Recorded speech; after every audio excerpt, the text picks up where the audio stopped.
Right, cool. So, just for clarity, I thought voice chat will be better rather than me trying to explain it on the chat. So, what I was saying and what I was, what I wrote yesterday in the post as well is that, while the chart looks very nice and bullish, because we were making all, higher highs, higher lows, higher highs, higher lows, another higher high, right? The risk is always that, this breakout can become fake and there is a sell back.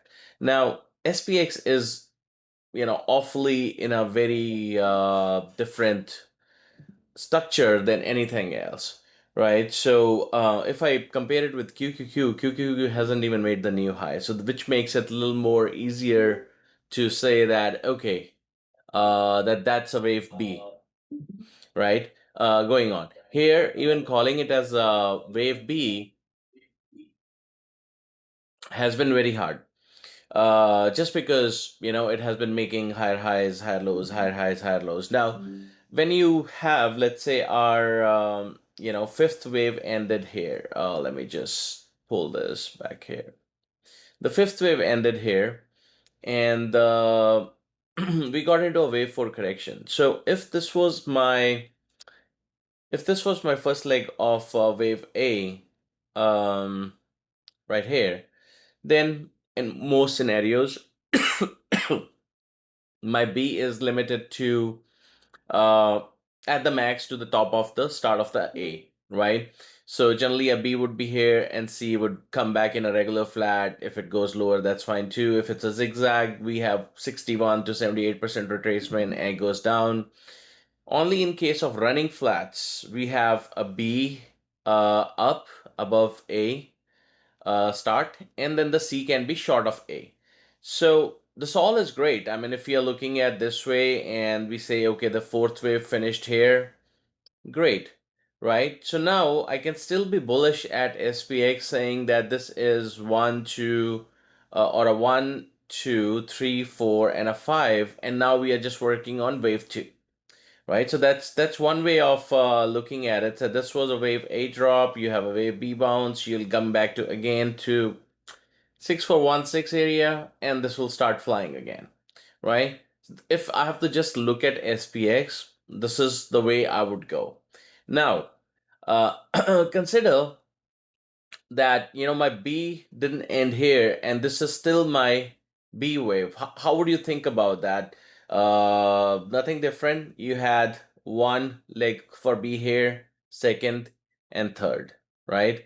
And now we are in a C leg. In that case, what I was saying on the other hand, that now this was a one drop. You have a second bounce, probably go up to 6500, maybe 6508 or so, and you get all the way back. Now you get either an expanded flat, probably an expanded flat. Why an expanded flat? Because now C is below A and B was above from the start of A, right? So a clear expanded flat, and coming down all the way back to the level of 6345, which we have been looking for since last week, where it missed it, right? Highly possible. I would not ignore this fact, right? That it can happen, and that's why I've been hesitating to take many trades, because this whole chop has been a little bit confusing to say, right?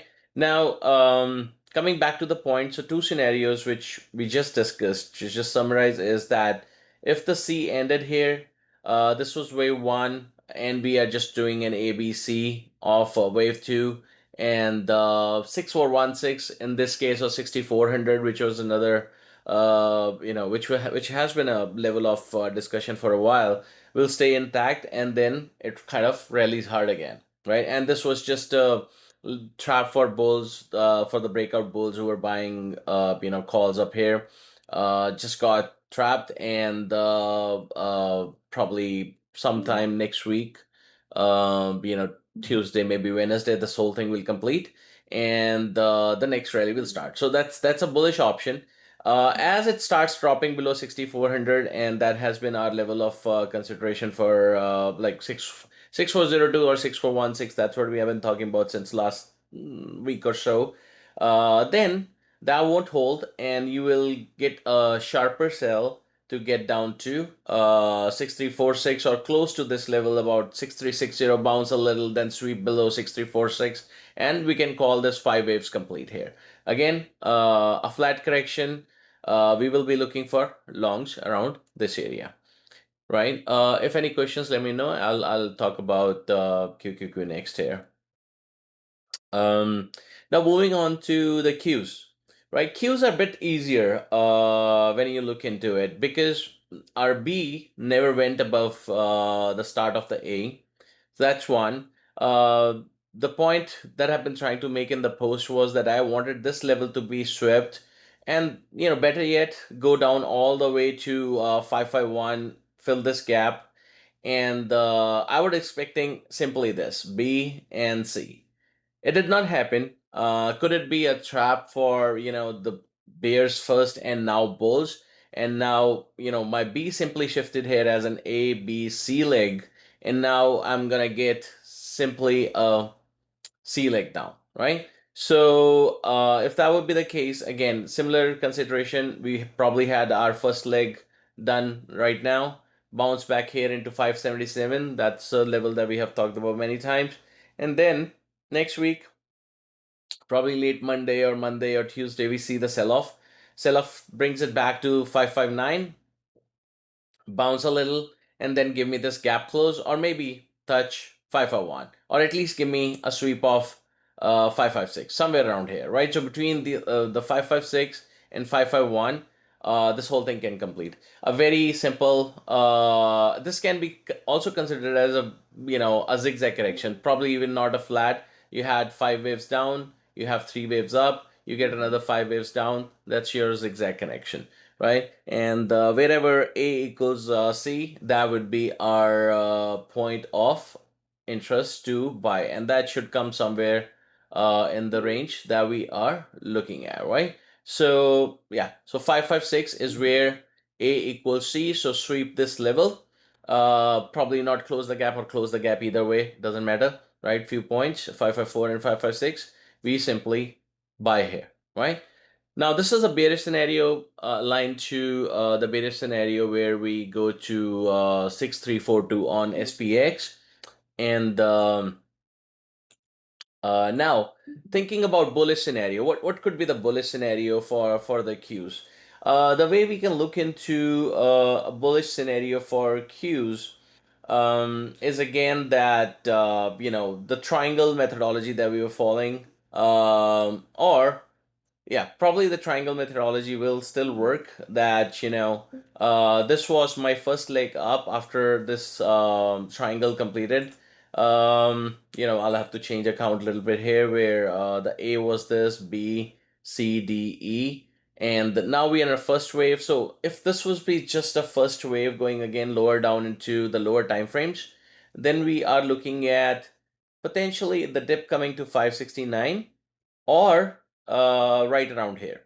That I think is 566. So we are bouncing for the B wave right here, and go right up to 577, and or maybe a little higher if it wants to, like 579, and then come back down again to 569 or 566.91 or 567, around this, right? So unless once it returns back for the C leg, and starts dropping below 565, we will not be able to confirm that okay, we are gonna see these levels or not, right? So these will become your support levels coming for the next sell, and if the next sell is kind of breaking below and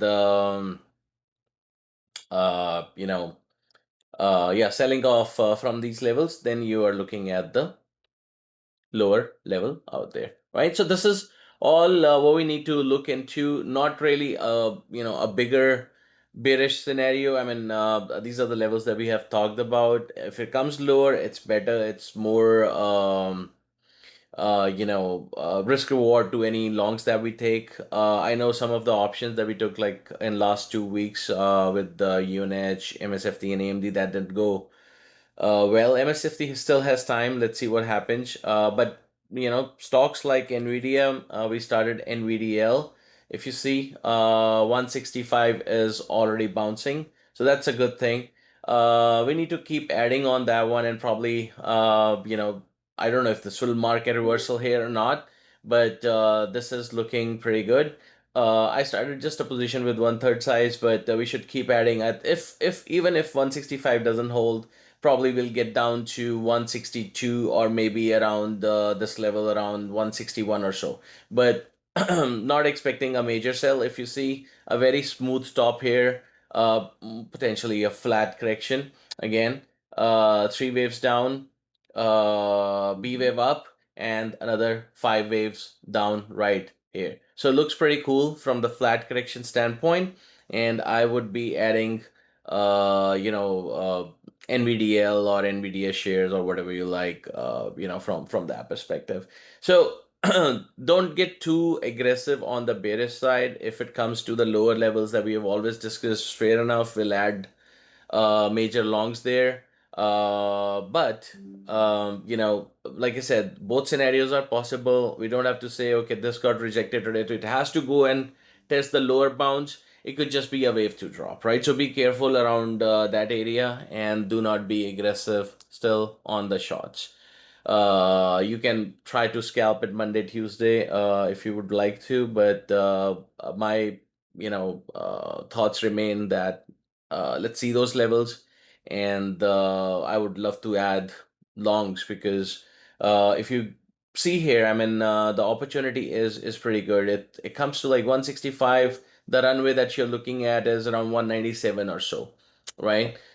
Pretty good risk reward, right? I don't want to short anything from like here to down, or even if it goes to SPX, we are at 64.76. If it comes to 6342, I hardly doubt, based on what happened last week and based on the QQQ levels and all, I don't think it's gonna break much below this. If it goes to 6200 for some reason, oh, great enough, right? That's even better. But I think we are just gonna be limited right here, and this would become a very very good place to go long. And of course, we can look at what structure it has followed and all that kind of stuff, and then do it. So that's about it. I think for both of them, let's see what Wix is doing. I haven't even checked. So nothing again. On the nothing much interesting as in from the Wix standpoint as well. Wix can bounce. Let's say if this was like a drop or a one drop, Wix can give you a little bit of a drop and once more bounce again, and that could be it. It may not break above 17.61, and that's something we can watch for. That when the price comes back to 6416 as a level, is Wix crossing above 17.61 or not? Right? If it doesn't, then it's just an ABC bounce here, and then the sell starts again on the VIX, right? So VIX crush starts there, and we are looking at um, kind of a rally just from 6416. Even 6342 may or may not happen, right? So a few things to kind of keep in mind, for the next couple of days, I think, where it kind of halts, and what structure are we getting. Both possibilities are great, so we probably have completed one portion of the bounce right here, and probably get a dip, get a bounce again, chop a little bit, and then sell it to either 6416 or to our level of 634245 or whatever it is. For I think it's 42 right here, or 43, yeah, somewhere around that, right? So that's what we have. Any questions on that? Are pretty clear.